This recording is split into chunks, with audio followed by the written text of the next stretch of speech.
चला तर आज आपण 4 फेब्रुवारी 2024 चा पूर्वीचा इतिहास ऐकूयात। कोंढाणा हे नाव ऐकलंच असेल तुम्ही। हा स्वराज्यातला सिंहगड। चला तर आज ह्या सिंहगडाचा इतिहास ऐकूया। हा किल्ला 4 फेब्रुवारी 1670 साली स्वराज्यात सामील झाला। हा किल्ला स्वराज्यात आणण्याकरिता महाराजांनी सुभेदार तानाजी मालुसरे यांना पाठवले। तेव्हा त्यांच्या मुलाचं लग्न ठरलं होतं, पण त्यांना मुलाच्या लग्नापेक्षा स्वराज्य महत्त्वाचं होतं। लढाईला ते गेले, पण त्यांचं लढाई करतानाच मृत्यू झाला। ही माहिती महाराजांपर्यंत पोहोचली तेव्हा महाराज एकच बोलले, गड आला पण सिंह गेला।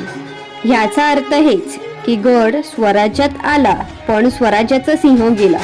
म्हणून कोंढाणा या किल्ल्याला महाराजांनी सिंहगड असे नाव ठेवले। जय शिवराय, जय शंभूराजे, जय जिजाऊ।